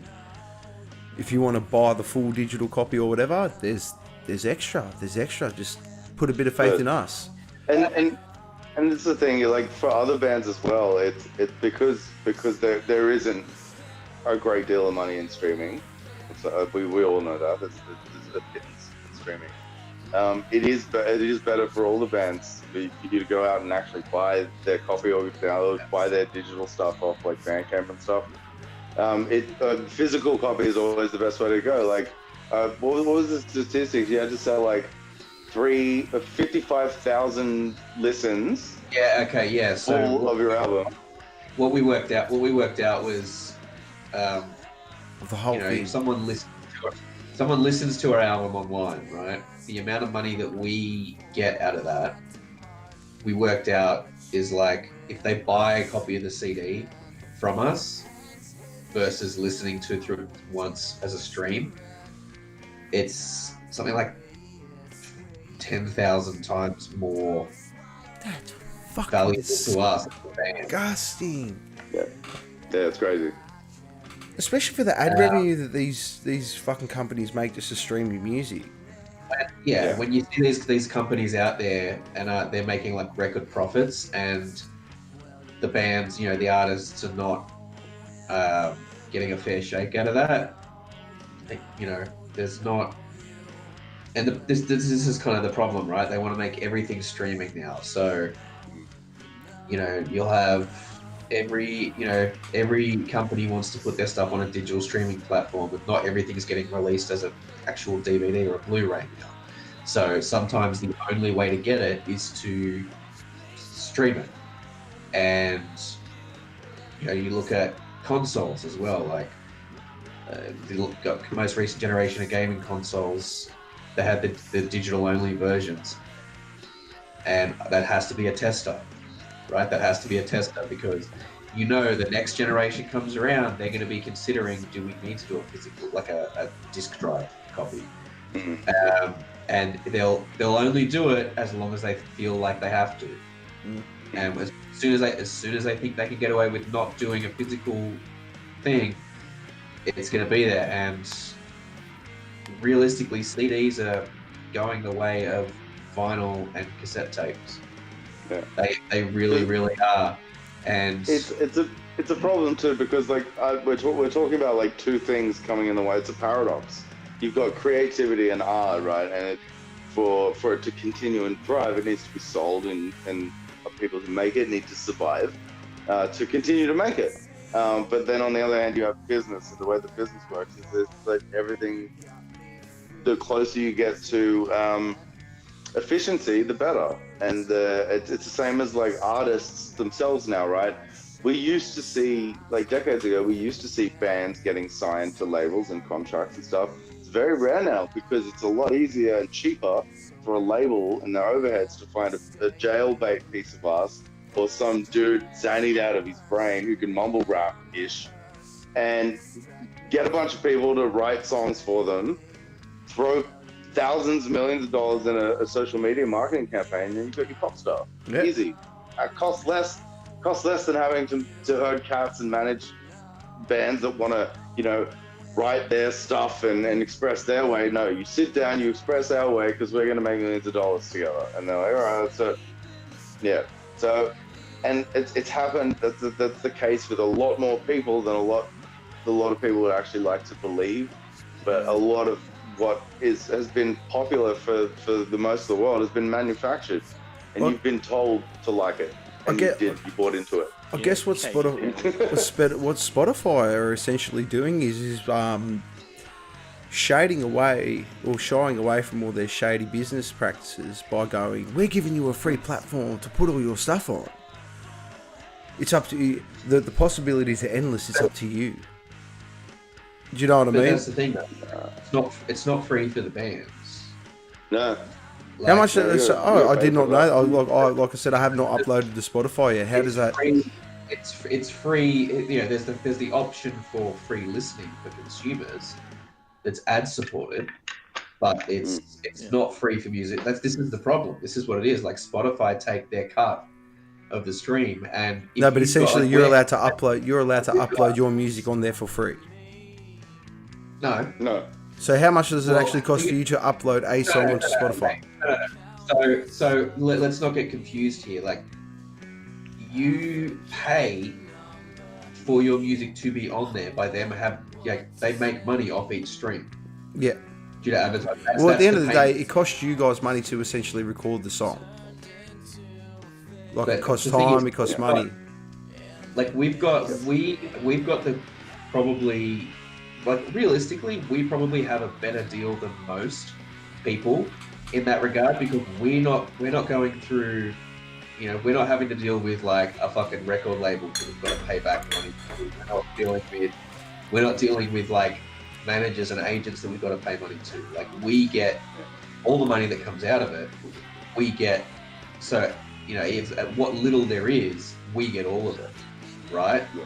Whereas if someone's out there with a fucking, you know, their record labels giving them, you know, tens of thousands of dollars to record this album, and okay, that's got to be recouped out of the streams. Now, if every stream makes a fraction of a cent, it takes a lot of fucking streams to pay back tens of thousands of dollars.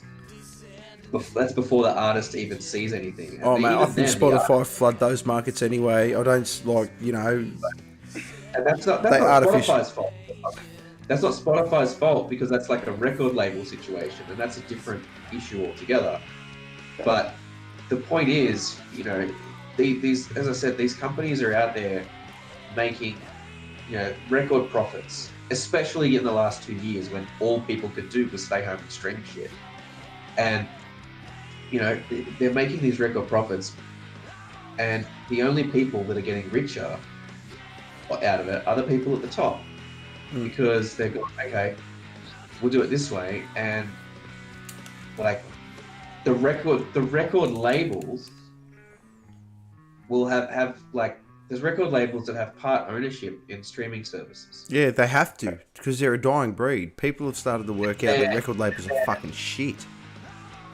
And then what that means though is the record label's going, okay, the record label's making money from the streams directly through their ownership of their ownership stake in the streaming company.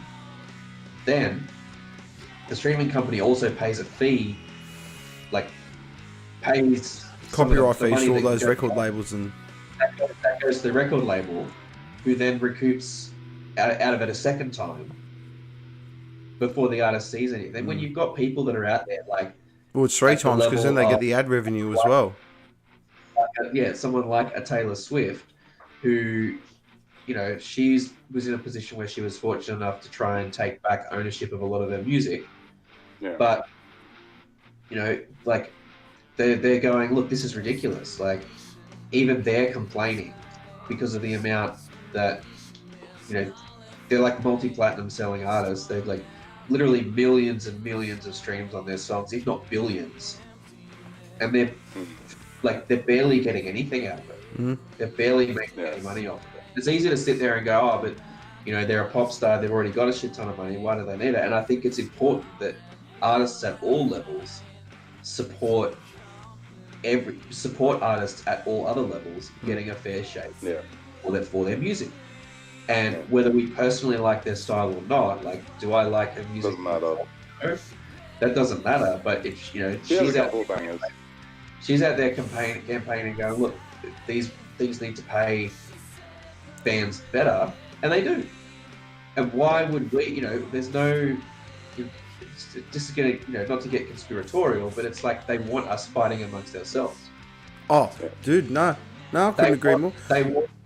They want the metalheads and the rappers to be at each other's throats about, oh, it's not real music, rather than going, hey, your style of music's misunderstood, our style of music's misunderstood, we are the same.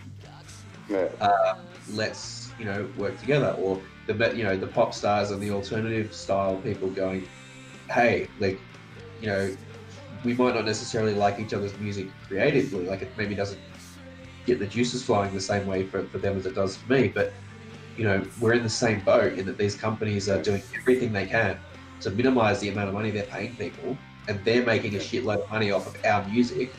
How do we fix it? I mean, live shows was a real recourse for sort of that, where you go out, you play a live show, you do your tickets, and hopefully you sell a buttload of merch. I know North Lane, they got bit by poor management and record deals and stuff like that, and it bit them pretty hard. Like they were going out selling shows all over the world, and they were having to come back to Sydney and work full time when they were back here to try and pay for the next lot of shows to go out so they could make more money. And from what I read, they ended up in like 40 grand's worth of debt. And I'm pretty sure the story went they weren't headlining these run of shows, but their management label basically spent all this money on merch and goes, "You guys need to sell it." And we're like, they straight off like the bat, like, we know what this is like. This isn't going to work. Yeah. And they didn't sell all the merch that they needed to and stuff like that. And obviously that's not a problem now. They're massive now, but it's just an example of how, because we're the whipping boys of the entertainment industry. Like, musicians are the whipping boys of the whipping people of the, like, we. I would argue that cop it worse, but Who? roadies. Yeah. Musicians at least get the glory moment of being on stage in the spotlight for a little while. Yeah. But a Roadies never. roadie's a job, man. Do you know what I mean? It's like you apply to be Yeah, they a get roadie. paid. Do you know what I mean? It's like Yeah, but it's just as dependent on gigs happening. yeah. Oh, dude, Yeah. please don't get me wrong. They are the most integral part of getting any shows up and running and stuff like that. Sound engineers and all that stuff. But hey, you can set up all the stages you want. If you ain't got no one good to play on it, then So, you know, like, yeah, there's got to be sound coming out of somewhere. But yeah, like, musicians are the whipping people of the entertainment industry, and it's purely because of the fact that it's such a mass market. I guess you could maybe say comedians as well. yeah, I would say so as well.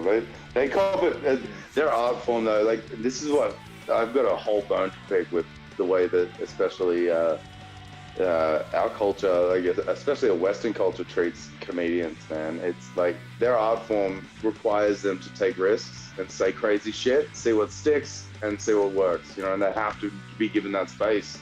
That's the art. That's the craft, man. That's what it is. You have to respect it. Well, I don't know if you guys know this, but like back in back in the day, so like you court jesters and shit like that. Right, that was like I spoke about this on the stream before. Court jesters were held as the only person that the king couldn't kill. He could say whatever he wanted, and if the king ended up killing him, it was a test of character towards the king. So if the king killed the jester, it was like, whoa, man, we're dealing with a guy that is just really... This guy can't take a joke. Yeah. Shitty king, man. It was the function of the jester. Yeah, they were just like, you do not... Like, he can say whatever the fuck he wants. Yeah. And he just can't get touched. It should be kept that way, man. Like, the sensitivity shit, dude, you gotta get through it, because, again... Laughter is scientifically, psychologically is a natural response for coping. We all do it. We all laugh at discomfort because it helps ease that. And it's good to, like, if you're far too serious about yourself, like, you're the joke. You know what I mean? Like, you gotta chill out. Everyone's got to, especially on the people who are just trying to make you laugh. That's it. They're not trying to spew hate or anything. Their whole gig in life was to try and make you giggle. Like, fucking leave them alone, man. we're hovering around this Will Smith and Chris Rock thing. That was appalling, man. That was really dude bad. was doing his job. Yeah. Well, what got me, right? He slapped him.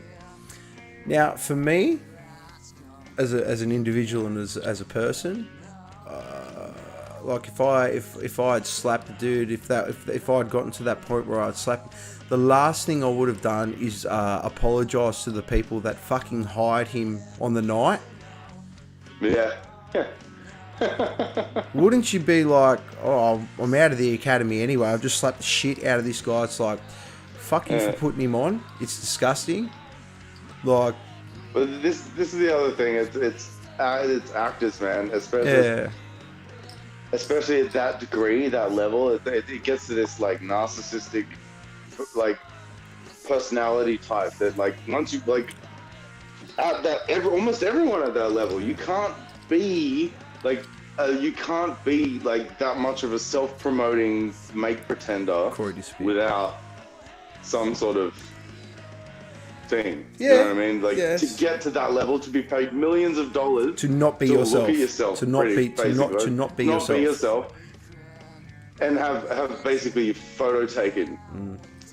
Like and you're an actor, man. Like you like I don't know. You feel us. You make us feel stuff, but that's not even you. That's the director. That's the writer. That's the guy who cuts up the videos and shit. Like that's the whole team. Exactly, and it's and sometimes they flop. They get this. And that's it. And they get this inflated sense. Musicians get it too all the fucking time. We got to keep ourselves in check, man. We get this inflated sense of ego. It's bullshit. Yeah, ego is a demise ego is a demise of creativity. You need self-doubt for good creativity. Sorry, everybody, but I'm about to battery dead soon. So I'm going to respectfully leave you guys. It has been an absolute pleasure. Dude, thank you so much. Raph, you happy to stay on for a bit? A little bit, yeah. Yeah, just see how you're feeling. No, it's cool. It's cool. All right, Corey's dropped out, so if Corey jumps back on, it's all good. If you speak to Corey, tell him I said hi. And I will. And I'll see you in 2 weeks. Fuck yeah. With Randy and fucking Zabi, man. It's going to be a killer weekend. You guys getting up there this Saturday, yeah? I'm going to try. If not, I'm going to bring Ruby and Kayla on Sunday in the morning. Come chill by my tent. Fuck yeah. Take it easy, Zach and Roy. I'll speak to you soon, dude. See you guys. Homie. See you all at Jimna. Fuck yeah. Alright. It's shaping up to be a good weekend, I think. It is. It's going to be a hectic one, man. So, Raph, now we've got you all... Oh, now I can go to my other screen. There we go. Just me and you, buddy. Now, talking about... Since no one's here, like, it's just me and you now, and we're talking about sort of the way that Spotify and stuff works, because I sort of watched Gene Simmons and a couple of other people really fucking kicking off about it on that Loudwire. You seen that? Yeah, no, I know. Yeah, it was a real eye opener for, like, I always like Gene Simmons, you're a retired ass, like, sort of thing. It's just, but when speaking about it with you and stuff like that, I mean, from what I've heard, it's like 0.5% for a stream. And unless you're someone like Taylor Swift, shit, it's going to be hard to make some bank. Yep. Like, and especially like, because you can't really have a slow burn if you want to be able to bring stuff out quickly and efficiently and shit like that. So you need that real that big hit, like those million streams, and so, you know, and it's a real shit projection of the quality of the music that's out there at the moment. Like, if you're going to just look at numbers as a sort of a contrast as to whether or not you should listen to a band. See, I think for me, like, the biggest issue overall when it comes to everything is, like, Spotify and these streaming services, like, it's a bit like... They're a wolf in sheep's clothing.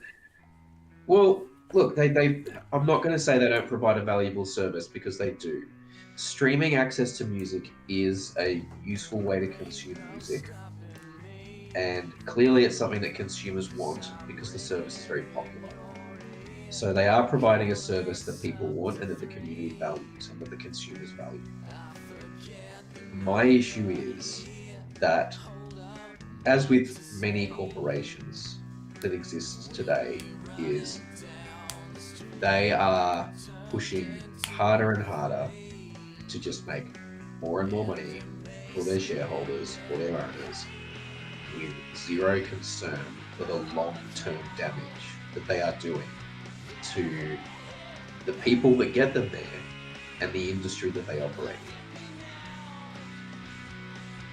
in. You know, they make it very hard. The way the algorithm works, obviously, you know, there's a benefit to it in that it's recommending you stuff that is like that is popular and that is like what you already like, right? It's like the stuff that you already enjoy. So in that regard, it's great. Like, I'm not gonna lie, the amount of new music that I've discovered from the YouTube music algorithm that have quickly become favorite bands is crazy. And I only started using it 2 years ago. And they're not all huge bands, right? But the amount of bands that I've come across that are the size of bands like SKUNK is zero. They're all already bands gaining some traction, right? And when you've got Spotify out there making billions of dollars in revenue for basically hosting files and letting people listen to those files, I'm sorry, a bigger share needs to be going. I'm not sorry. The bigger share needs to be going to the reason that they are even able to function in the first place, which is the musicians. Mate, I'm finding the exact same thing with not really finding the exact same things with my videos at the moment, but I think I do 2-3 hour streams and stuff like that. How many ads do they throw in there for people that watch and stuff like that? Really doesn't concern me. But I agree. It's the same. It is the same with YouTube. It's the same with YouTube. And every platform of that ilk underpays their content creators and the people that allow for their very existence. And people, the problem is a lot of people look at it like, well, artists, bands need Spotify. They'll say bands need Spotify because they wouldn't be able to reach that big of an audience. I say no, Spotify needs the bands because without the bands, Spotify would make no money. Exactly, mate. So they need to. It's the same as like it's the same kind of argument when it comes down to labor movements back in the day and people trying to go on to genuinely, if enough musicians with the reach and scale could get their heads out of their asses long enough to get it together and go, we are going to pull all of our music off the streaming services until they are paying all artists, not just themselves, but all artists, a reasonable amount per stream. That's the only way it's going to happen. That's industrial action, and that's what needs to happen to make the change. Because and it's unfortunately, we're not dealing with 50 people at a company here. We're dealing with hundreds and thousands of people around the world, and it does not benefit to do some people, like I said, people like Taylor Swift has gone out there and gone, I'm going to pull my music off, I'm going to try and do this to make a point because I don't think they're paying people. You got bands like Tool that have for so long refused to put most of their back catalogue onto streaming services to try and make a statement, right? But for most artists, they're like, well, okay, I'm not making as, artists at that tier, they're like, yeah, okay, I might not be making as much as I could be, but I'm still making a shit ton of money out of it, and I don't want to cheat myself out of that money. So they're not going to do it because it would hurt them too much, even though in the long run it would benefit them. It would still hurt them too much. And the other problem that we encounter is, unlike something like radio, where I don't know if you're aware of this or not, but Australian radio stations, most commercial Australian radio stations, I believe, are required by law to have a certain percentage be Australian music or music by Australian artists, and that a certain percentage of that has to be new. I have heard that, but I also heard back in the day, and this was from my first concert that I went to, my old man told me this, that international touring bands have to put on an Australian supporting act. That used to be a thing. And that was when I saw Offspring and Eskimo Joe played with them. And they were a punk band back then. I don't know. Yeah, I don't know if that's a current thing because like, I'm thinking of tons of times that that's not happened. But it may have very well been a requirement back in the day. But and it sounds like it's something that should still be a requirement. To be Mate, it honest. should be, but it's actually funny you say that because when I listen to the radio, because I listen to the radio at work, I don't actually hear a lot of new Australian stuff. I don't. You probably do, but it may. The thing is, there's no specific time on when they're supposed to play it, right? So usually through the working day, you'll get them playing the classics because that's what people want to hear. They're not going to be playing the new hotness because most of the people that are going to be listening to the radio while they're working are not going to give a shit about the new hotness. They're not going to give a shit about the latest tracks. They're not going to bother listening to that. Very interesting. I always thought But the when I other heard it thing was, is you probably will have heard some new stuff on the radio I without just haven't knowing noticed it. it. As well. Yeah. One thing that spins me out though is like you were saying. I always thought it would be, and as far as I'm concerned, this is how it should be. It should be a 50-50. Like one stream, if one stream is $1, it should be 50 cents. Yeah. Do you know what I mean? Like that's okay. You've put the song up. We'll take our half. You take 50 cents. That to me, at least that way, if you get 1,000 streams, you're getting $500. Yeah. Well, That- I mean, that's the thing. I don't know what it costs them to actually do a stream. Okay, Well- but I know percentage-wise, like they keep the bulk. They take too much. Yeah, 100%. Then you got to take a look at ad revenue. I use Spotify Premium. Speaking to you tonight has actually made me feel very bad about using Spotify, especially when it comes down to small artists. Like I know when I go to the shows, I'm going to buy merch, I'm going to buy stuff, try and help and support the band in that way. Yeah. But for the most part, especially during COVID and the struggles of trying to get touring back in line now, especially with venues and stuff really being iffy about bands and I think mosh pits and just people getting in a bit too hoity-toity close and shit like that. Yeah, it's a bit sad the fact that they like, but that's why I say musicians are like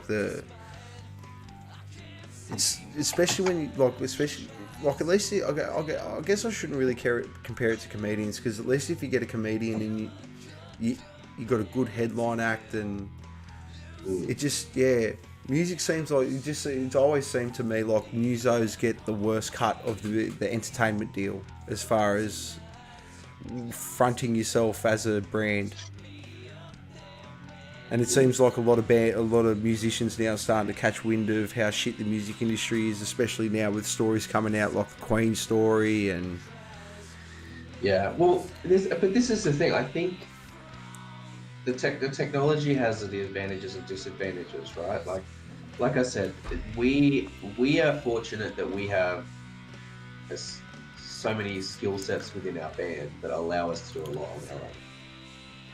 You know, and is it going to be like, is our album going to sound the same way as an album that's had $20,000 spent on it? No, it's not. But for what we spent on it, it sounds fucking good. well, I think it all depends on what you're listening to it on too, man. You know, like And you know, are our film clips going to look like we paid $5,000 to someone to do it? Probably not, but they're going to look damn good.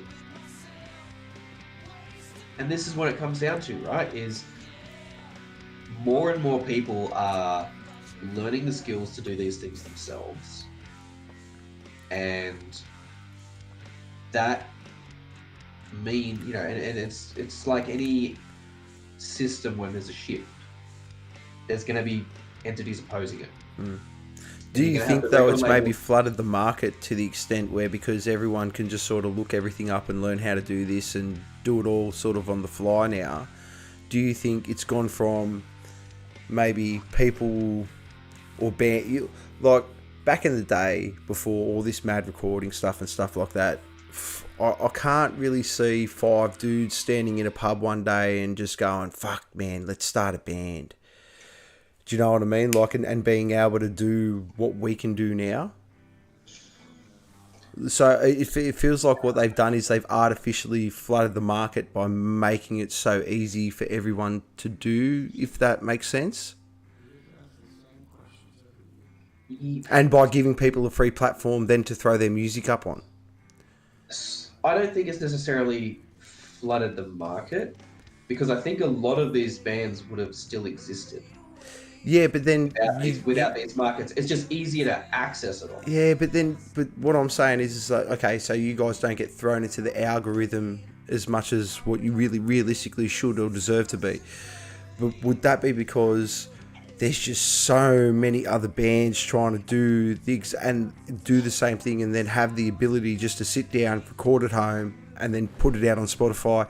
And because their compression rates are so good, Spotify, it can, to some degree, make a bad record. Because I've heard some very mediocre recordings, and when I hear them on Spotify, and I'm just like, that doesn't really sound that bad. Well, this is the thing. Like, there's the advantage. It's simultaneous. The way that the industry is now, it makes it simultaneously easier and harder to reach people. Right? It's easier to reach people in a global sense because you can, like, people from literally anywhere can tune in and find your stuff. Like, we've had, like, I look at our locations that we're getting streamed on Spotify, and we're getting streams from East and Western Europe. We're getting streams from South America. We're getting streams from Asia. We're getting streams, you know, like Wow. literally globally, right? And if you had told me when I was doing stuff with Tensions back in the day that was something that was going to be possible, and it was going to be, you know, like people could just, you'd have people from all over the world listening to your music, like it's just at the snap of a finger. Like, what are you talking about? Yeah. It's so hard to get your stuff on these digital platforms. What do you mean on these, you know, these stores? What do you mean? But that ease of access to those, you're right, creates a market where there's so many options that there's so much else going on. It's a blessing and a curse. As much as it is, it's a blessing and a curse. It's because it gives you so much availability just to sort of put your music out there. But then, because it's like, when I heard Post Malone, it was like Post Malone, Little Xanax, and one other guy, and they were just like these SoundCloud rappers. Yeah. And I'm just like, how do you see? Because there were a lot of people rapping and putting their stuff on SoundCloud. And I was like, how do you actually find, who has the time to sit there and be like, this guy's going to be fucking huge? Like Post Malone. Yeah. How much stuff did, like, it would be very interesting to see what he first brought out on SoundCloud, and then when a record label saw that opportunity and went, if we throw this motherfucker some cash, like, we're going to make bank. And that was the precursor, you know what I mean? Like, SoundCloud really was a precursor to where things are now. And it was a bit more, the fact that you as the artist would directly upload your stuff to the platform, and, you know, you had, you know, because like now we go on Spotify, like we have to go through a digital, unless we want to go to all these platforms individually and work out the deals and set up stuff. You know, you go through something like DistroKid, which is just makes it easy because it's one place, and then they put it out, they get it out everywhere, right? But, you know, like, it's things like Bandcamp and SoundCloud, which, like, they were the precursors to this digital streaming and storefront setup that there is now. And I just wish that more people would utilize, you know, the digital purchase instead of streaming as an option. Because, you know, like if someone buys a digital copy of our album, I'm not sure it would be possible for them to listen to it enough times. That I'm not sure it'd be possible for someone to listen to a streams of our album enough times, to one person to listen to a stream of our album enough times to get it to the same value to us as it has to buy it. So, because I always sort of worked off like a VPN deal, where it was like once you've played it sort of once, it doesn't count it again. Do you know what I mean? Like, was sort of like once it's been played off your IP address, does it? I don't think so. I hope it doesn't, because I listen to your stuff all the time. No, it does. Like each stream counts as a thing, but part of the problem is, people comparing it to terrestrial radio as well. When it's being played on a radio station, it's